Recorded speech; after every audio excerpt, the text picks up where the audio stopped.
तो यहाँ पे आए हैं, क्या सोच कर आए थे आज? हम लोग सोच कर आए थे कि बलिया के जो है जननायक लोकप्रिय बलिया के या छपरा के या बिहार के या पूरे इंडिया देश के अच्छा सर बताइए, जेपी का जन्म कब हुआ था? जेपी का जन्म 1942 में हुआ, 1986 में हुई थी। भ्रष्टाचारियों की सरकार को जिसके खिलाफ जेपी ने संकल्प लिया था भ्रष्टाचार मिटाएंगे, नया बिहार नया देश बनाएंगे, आज वैसे भ्रष्टाचारी शासन के अंदर भ्रष्टाचार और वंशवाद शासन चला रहा है और उसके शासन उसके गोद में बैठ करके सत्ता का सुख भोगने वाले आज सन 74 की पुकार, सन 74 की पुकार, बदलो बदलो या भ्रष्ट सरकार। छपरा के सिताब दियारा में है, जो कि जेपी की धरती है, यानी लोकनायक जयप्रकाश नारायण की धरती है। जयप्रकाश नारायण की जन्म जयंती है और उनके आदमकद प्रतिमा का लोकार्पण हुआ है। हालांकि उससे बड़ा है प्रतिमा है। यहाँ पे बहुत सारे उनके अनुयायी आए हैं। हालांकि बार बार उनके उत्तराधिकारी होने का होड़ लगा रहता है कि आखिर जेपी का असली उत्तराधिकारी कौन है। इसी बात को लेकर यहाँ पे बहुत सारे लोग हैं, उन लोगों से सवाल हम करेंगे। प्रकाश नारायण की जन्म जयंती पे उनके आदमकद प्रतिमा का अनावरण हुआ। अच्छा एक बात बताइए चाचा, आए थे आप इस लोकार्पण में, यानी आदमकद प्रतिमा के लोकार्पण में आए थे, क्या संदेश लेकर जा रहे हैं यहाँ से? संदेश समग्र क्रांति यहीं से शुरू होगी, पूरे बिहार में परिवर्तन होगा। पूरे बिहार में परिवर्तन हो। हाँ, अच्छा भाजपा की सरकार आएगी। एक और बात बताइए कि जेपी के असली उत्तराधिकारी कौन है, क्योंकि इसी की होड़ लगी रहती है कि जेपी का असली उत्तराधिकारी हम हैं तो हम हैं। मोदी जी, योगी जी। और तो यहाँ पे आए हैं, क्या सोच कर आए थे आज? हम लोग सोच कर आए थे कि बलिया के जो है जननायक लोकप्रिय बलिया के या छपरा के या बिहार के या पूरे इंडिया के? देश के, ये तो भारत रत्न पूरे है। देश का बोलिए। हाँ। ये तो भारत रत्न है। और लोकनायक जयप्रकाश जी के यह जो मूर्ति का अनावरण है जो आज संपन्न हुआ, बहुत ऐतिहासिक कार्य था, इसलिए हम लोग इस कार्यक्रम में आए थे। अमित शाह जी जो बोले, यानी माननीय गृह मंत्री जो बोले, उसमें अधिकांशतः राजनीतिक भाषा था उसका, तो उसके बारे में क्या कहेंगे?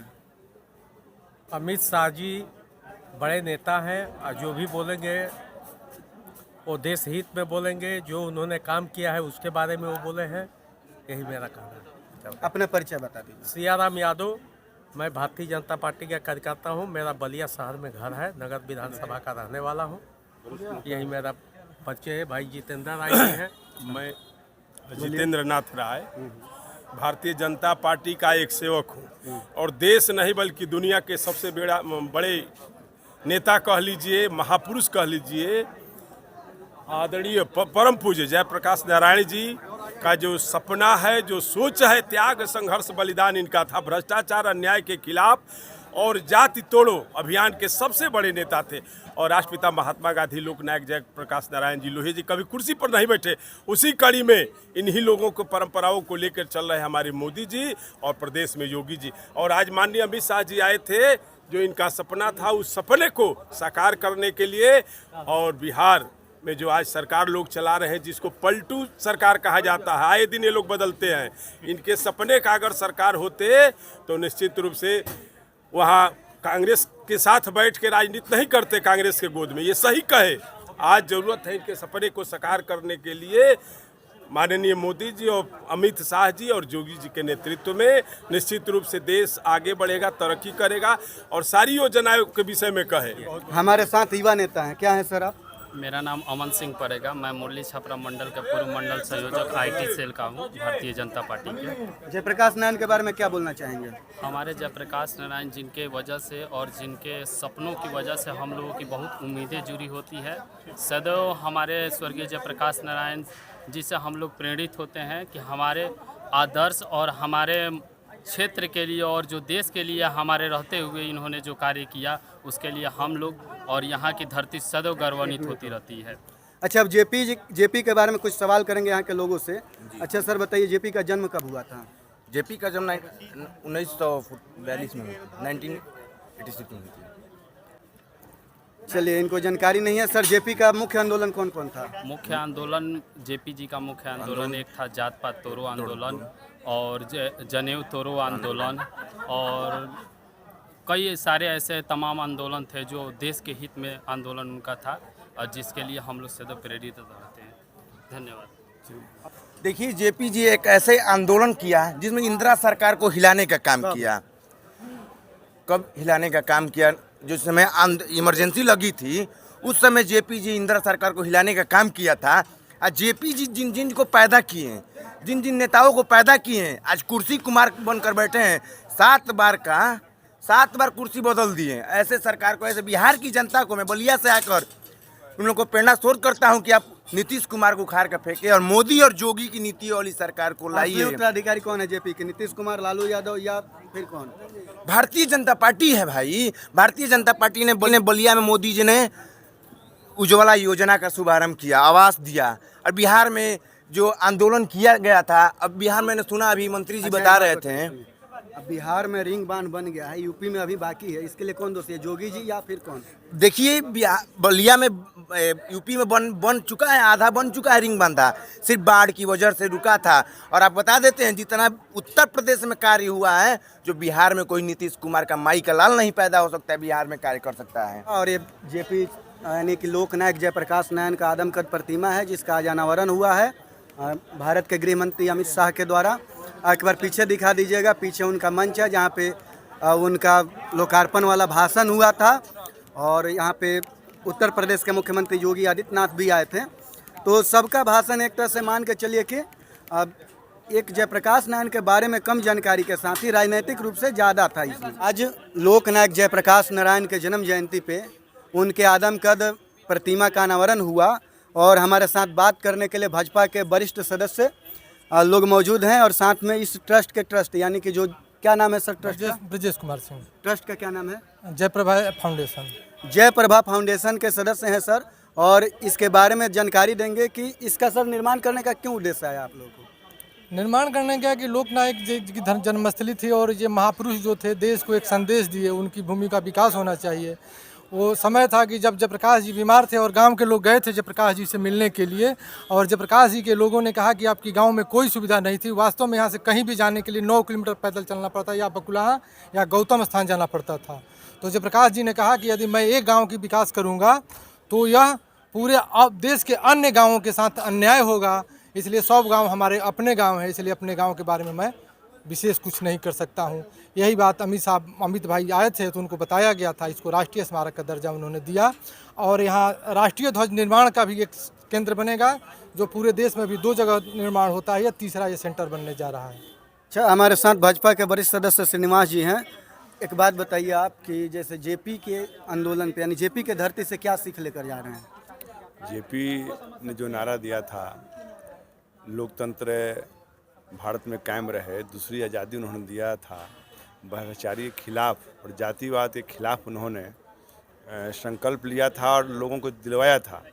तो यही संकल्प हम भी लेते हैं कि भ्रष्टाचारियों का कभी साथ नहीं देंगे, जाति प्रथा में विश्वास नहीं करेंगे।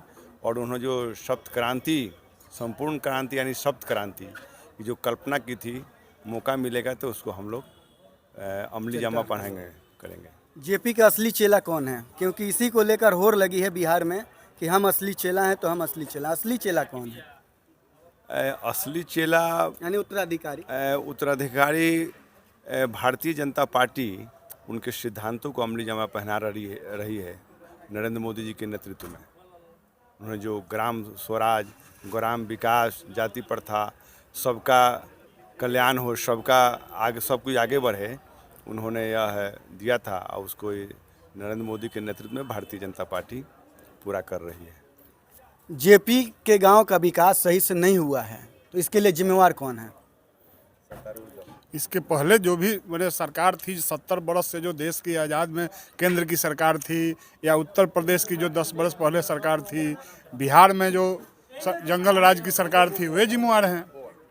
उत्तर प्रदेश और बिहार में लोकनायक को बांटा जा रहा है, उस पर क्या कहेंगे? जयप्रकाश नारायण तो पूरे देश और वर्ल्ड के थे। आप तो जेपी सेनानी भी रहे हैं, यानी कि जेपी के आंदोलन में सक्रिय रहे हैं। इमरजेंसी को कैसे याद करते हैं? इमरजेंसी तो हिंदुस्तान के लिए काला दिन था, लेकिन दुर्भाग्य की बात है कि जो इस देश में काला दिन लाया, हमारे गुरु, हमारे आदर्श जयप्रकाश जी के कुछ अनुयायियों ने उन्हीं लोगों के साथ मिलकर सत्ता का संचालन करने लगा।